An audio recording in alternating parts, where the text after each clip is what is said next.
I redesigned the magic mouse. Well, I tried, so I redesigned my redesign. Somehow that was even worse, and I hated it. I've been playing with the idea of recreating Apple products, but I've never been quite satisfied with my results, so I decided to give it one more shot. Can I create a better magic mouse?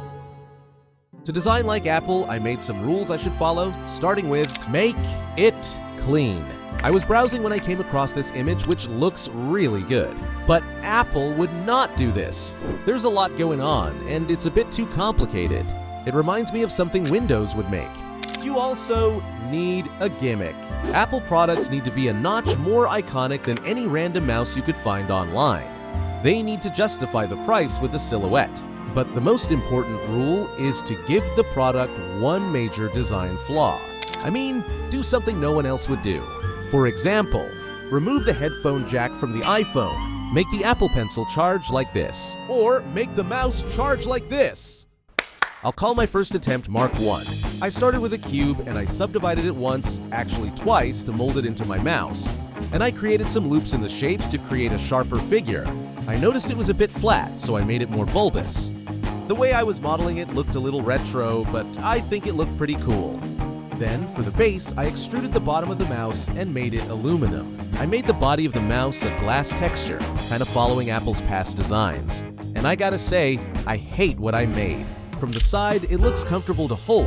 It reminds me of the shape of a Tesla bland and generic. I want to try to make something a little more different. Mark 2. It started off the same, and I made it longer. But I didn't make it symmetrical, and I messed with the figure to make it even more comfortable. And I really adjusted these dots. In fact, some ask why I don't use a real CAD software. Well, I don't know how to use them yet. But I finally arrived at this glorious shape, and it was looking smooth. But I still adjusted the topology to make a glass layer. It wasn't working well, so I selected more surface, and it was looking nice. This time, I indeed placed a USB-C port at the front. I didn't know what to do for the materials, so I made the top glass and the bottom an aluminum metal surface. The main problem with this is that it's asymmetrical. Although it looked comfortable, there was nothing special about it. I kinda messed up with the materials, but who cares, because I'm moving on to Mark 3, which was starting to look really good. And I gave it some really crisp colors. Wait, what? What is this? Oh, I actually spent 3 hours making sushi mice. What was I doing? I needed a clearer goal, so I started sketching. Besides drawing things I've already made, I was coming up with some weird ideas. One of them was looking like a UFO. I was also thinking about making something like a capsule. When I got around to making Mark 3, I had a plan. The hardest part was going to be to get the shape down. I spent a while looking at Porsche's cars for inspiration, and the design was looking very aerodynamic. But it was a bit odd, so it needed a platform to sit on. I came across this problem with the faces, so I just recalculated the normals, and everything was fixed. Then, I slid the base up, making extra sure to save the file because I was about to make the mesh way more intensive for my computer. But with more polygons, I was able to section off the different materials of the mouse.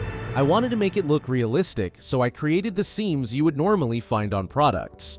I also extruded the pieces inward so that I could give the seams a bevel. For materials, I made the base this aluminum texture. The centerpiece was going to be a curved black display, kinda like the Vision Pro.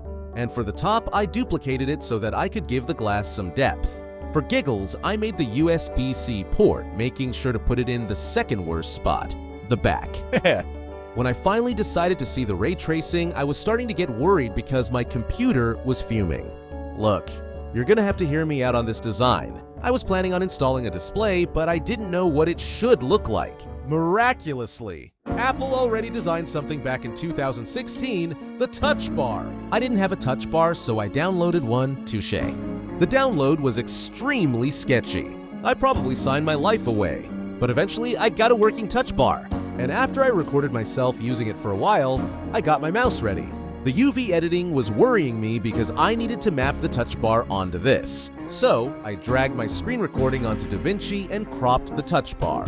In Blender, I was simultaneously flattening out my display. Eventually, I mapped the geometry onto my Touch Bar video and removed as much distortion as I could.